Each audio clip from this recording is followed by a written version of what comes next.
YouTube पे कुछ लड़कों ने बता दिया कि भैया इनकम इतनी है। देखिए आप सब गलत में है।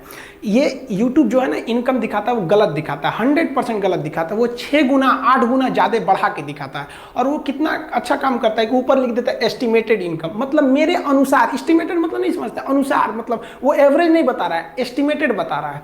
वो इसलिए बताता है कि बाकी लोग भी देख के और यूट्यूब पर आए। वो यूट्यूब को बहुत बड़ा करना चाहता है कि दूसरा कोई कंपनी यूट्यूब का टक्कर ना ले सके, क्योंकि जिसको जो सर्च करना है वो यूट्यूब पर आके करे। अब वो सारे लोग यूट्यूब पे अपलोड कैसे करेंगे जब तक उन्हें लालच नहीं दिखाया जाएगा? तो इस सब चक्कर में नहीं पड़िए। लेकिन हाँ, हम सबको कहना चाहते हैं कि अगर आप इस देश की सेवा करना चाहते हैं, यूट्यूब पर आकर फ्री में अगर आप अपना ज्ञान की दान देना चाहते हैं तो आप जरूर आइए। लेकिन हाँ, आपको जो ये दिखाया जाता है ना वो एकदम गलत दिखाया जाता है। आप अगर देखिएगा क्या इनकम होता है यूट्यूब का तो आप मतलब बिलीव नहीं कीजिएगा। आपको हम एक चार्ट दिखा देंगे, आप इसका स्क्रीनशॉट लेके रख लीजिएगा। कुछ लड़के कह रहे थे कि सर मैडम का फोटो दिखाइए ना। हम कहेंगे भाई फोटो देख के क्या करेंगे, आप बारात में चलिएगा, सब का सब लोग वहीं चलेंगे। लोग जो बात तुझमें है वो तेरे तस्वीर में कहाँ। आप सब लोग को साथ में चलना है, आप लोग वेट कीजिएगा। आज हम आप लोगों से कुछ क्या बोले, मोदी जी जैसे मन की बात करते हैं ना, वैसे आज हम आपको अपने दिल की कुछ बात बताना चाहते हैं। देखिए आप कभी भी ना किसी चीज़ से घबराइएगा नहीं। हमको काफ़ी फ्रस्ट्रेट हम भी हुए थे ना जब हम अपने युवा हीरो सुशांत सिंह के बारे में सुने थे। ये बिहार के उभरता हुआ एक हीरा था, इन्होंने क्यों इतना गलत एक्शन लिया हमको आज तक नहीं समझ आया। देखिए परिस्थितियां सबके सामने होती है, मुसीबत सबके सामने आता है। ऐसा कोई व्यक्ति बताइए ना जिसके यहाँ कोई मुसीबत ना हो। आप हो, हम हो, हाँ थोड़ा बड़ा थोड़ा कम आता है। मुसीबत से तो घबराना ही नहीं चाहिए।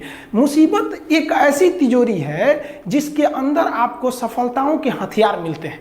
जब मुसीबत आएगी तो आप तिजोरी खोलिए, उसमें आपको हथियार मिलेगा आप सफल होने का। लेकिन सुशांत भैया आपने तो तिजोरी खोला ही नहीं। हम लोग क्या कैसे कहें, हम लोग को आप छोड़ के चले गए। इसकी क्षतिपूर्ति कभी नहीं कर सकता है बिहार का चमकता हुआ हीरो। हम लोग ने जो आपकी मूवी देखी, जो छिछोरे मूवी थी, जो आपका धोनी में जो रोल निभाया था, क्या कहें हम आपको, आपने क्यों छोड़ के चले गए हम लोग को? हम क्या बता सकते हैं कि हम लोगों को कितना लॉस हुआ। हम आप सबको कहना चाहते हैं मुसीबत सबकी आगे होती है। आप बताइए ये बच्चों को मुसीबत देख सकते हैं, कितनी गरीबी इनके सामने है, क्या इनकी जिंदगी अच्छी है? नहीं। लेकिन ये भी संघर्ष करते हैं। तो अगर आप खुद को फ्रस्ट्रेट होकर देखना चाहते, जिंदगी ने तो हमें बहुत कुछ दिया, पता है इन बच्चों का भगवान ने इनसे बचपना छीन लिया। और लोग कहते हैं कि इनको लोग सता रहे थे, घुटन हो रहे थे। अरे हम क्या कहेंगे, घुटन क्या चीज़ होती है उस बच्चे से पूछिए जो काम करता है रोटी के लिए खिलौनों की दुकान पे। वो बच्चा कैसे खेलता होगा जो दिन भर मेले में खिलौना बेचता है। फिर फ्रस्ट्रेट नहीं होना चाहिए। जिंदगी छोटी नहीं होती है, हम देर से जीना शुरू करते हैं। सबके सामने कुछ ना कुछ समस्याएं आती होती हैं। हम आपको अपनी बात बताते हैं कि जब हम पटना आए, सोचे कि आप कोचिंग स्टार्ट करेंगे, यहाँ से पढ़ाएंगे। हमने यही सोचा था कि कोई भी लड़का पैसे की कमी से हमारे यहाँ से नहीं लौट सकता। आज भी हम आपको कहते हैं, आपको भी पता होगा जो पटना में क्लास करते होंगे, कि पैसे के प्रॉब्लम से तो कभी कोई लड़का हमारे यहाँ से गया ही नहीं। लेकिन फिर भी हम आपको अभी भी कहते हैं कि आप कोई भी ऐसा लड़का नहीं है जो पैसे के प्रॉब्लम से हमारी क्लास से बाहर गया हो।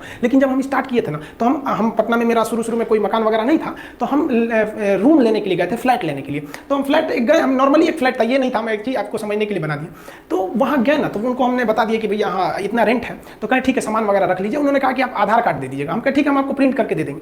पूरा सामान वगैरह रख दिए। जब हम उनको आधार कार्ड अपना दिए ना, तो उन्होंने देख लिया कि ये तो मुस्लिम है। वो कहे कि आप अभी मेरा मकान खाली कर दीजिए, हम मुस्लिम को नहीं देते हैं। मेरा इतना हम उस दिन फ्रस्ट्रेट हुए थे ना जिसका कोई हद नहीं। मतलब कितना बुरा लगेगा ना किसी को केवल नाम के आधार पर हटा देना। फिर हमको अजीब लगा था, ये क्या कर रहे हैं यार, ये 21वीं सदी में ऐसी मानसिकता से कैसे काम चलेगा आप लोग का। फिर क्या करेंगे, उनके आगे तो हम लोग जीत नहीं सकते। फिर पूरा सामान ले आए। फिर से एक जगह और गए, तो वो भाई साहब मुस्लिम थे। तो वो पूछे कि आपका नाम क्या है। तो हम कहे आप ये नाम क्यों पूछ रहे हैं मेरा। तो उन्होंने क्या कहा कि हम हिंदू को नहीं देते हैं। देखिए एक जगह हिंदू है वो मुस्लिम को नहीं देते हैं, एक जगह मुस्लिम है जो हिंदू को नहीं देते। हमको ये समझ में नहीं आ रहा है कि हम किसको बोले, किसको सही बोले, किसको गलत कहें। फिर एक भाई साहब के पास गए। हम कहें कि देखिए भैया आपके यहाँ हमको रूम चाहिए, लेकिन हिंदू मुस्लिम का लफड़ा तो आपके यहाँ नहीं है। उन्होंने कहा कि नहीं हमारे यहाँ नहीं है। 3-4 जगह देखे तो हमको लगा कि नहीं कई लोग हैं जो दे देते हैं। तो हमको एक बात समझ में आया, यार सारे लोग गलत नहीं है और ना ही सारे लोग अच्छे हैं। कुछ ससुरे बहुत खचरा हैं और कुछ बहुत अच्छे भी हैं यहाँ पे। लेकिन इससे घबराना नहीं चाहिए। हमको कुछ समय के लिए बहुत बुरा लगा था यार, क्या हो गया हमारे देश को। जब हम गुलाम थे तो हिंदुस्तानी थे, ये आज़ादी ने हमें हिंदू मुसलमान बना दिया। ये क्या मतलब बनता है। हम तो ये कहते हैं कि भैया एक अच्छा हिंदू वही है जिसे कोई मुस्लिम भी गाली ना दे सके, कुछ ना बोल सके। आप बताइए ना विवेकानंद के बारे में कोई अपशब्द बोल सकता है। और अच्छा मुसलमान वही है जिसे कोई हिंदू भी चाह के अपशब्द नहीं बोल सके। हम किसी को भी कहते हैं, चुनौती देते हैं, आप अब्दुल कलाम के बारे में एक अपशब्द निकालिए, आप में हिम्मत ही नहीं होगा कि आप कुछ निकाल सके इनके बारे में। देखिए फ्रस्ट्रेट नहीं होना चाहिए। भगवान सबको एक दिन सद्बुद्धि देता है, सब लोग एक रास्ते पे आते हैं। हर समस्या का कोई ना कोई समाधान जरूर होता है। इत्तेफाक देखिए जब पटना में ब्लड बैंक में ब्लड वगैरह घट जाता है, या आपको भी पता होगा पटना वालों को कि हम लोग कितना मतलब मतलब ऐसा नहीं है। और देखे तो हम चौंक गए, क्योंकि वही व्यक्ति था जिन्होंने हमको अपने मकान से बाहर निकाला था कि तुम मुसलमान हो, तुम्हें नहीं देंगे। और आज वो आए थे कि उनके बेटी का ना ब्लड की एकदम सख्त जरूरत है। हमने उनसे पूछा कि आपको हिंदू का ब्लड चाहिए कि मुसलमान का ब्लड चाहिए, तो उन्होंने कहा कि भाई कुछ भी चलेगा वहाँ पर। तो उनको भाई ऐसे तो ब्लड कोई पूछ के थोड़ी देता है किसका है, लेकिन फिर भी वो इंसान टोटली चेंज हो गए।